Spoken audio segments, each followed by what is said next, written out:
এই হলো আমাদের ছোট্ট বন্ধু আলী। তার বয়স মাত্র ৬ বছর। সে খুব শান্ত আর মিষ্টি একটি ছেলে। আলী প্রতিদিন সকালে পার্কে আসে। আজ সে একটি বিশেষ কাজ নিয়ে এসেছে, আল্লাহর কথা কোরআন তেলাওয়াত করতে। আলী সুন্দর সুরে তেলাওয়াত শুরু করে, বিসমিল্লাহির রহমানির রহিম। আলী তেলাওয়াত চলতে থাকবে, যেমন আলহামদুলিল্লাহি রব্বিল আলামিন। যখন মন দিয়ে কোরআন পড়ছে, ঠিক তখনই তার চোখ গেল মাটির দিকে। ওহ, একটা ছোট্ট লাল পিঁপড়ে! সে একটি পানির ফোঁটার মধ্যে পড়ে গেছে।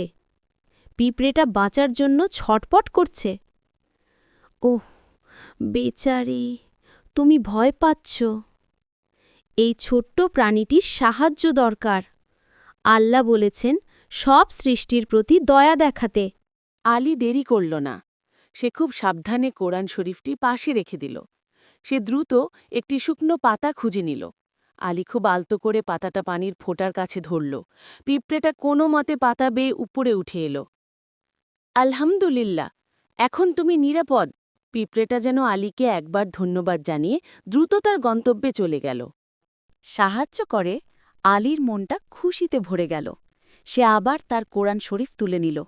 আলী আবার শান্ত সুরে তেলাওয়াত শুরু করল, আর রহমানির রাহিম, মালিকি ইয়াউমিদ্দিন। ছোট্ট বন্ধুরা, ইসলাম আমাদের শুধু নামাজ রোজা শেখায় না, আল্লাহর তৈরি সব সৃষ্টির সাথে দয়া ও ভালোবাসা দিয়ে ব্যবহার করতেও শেখায়।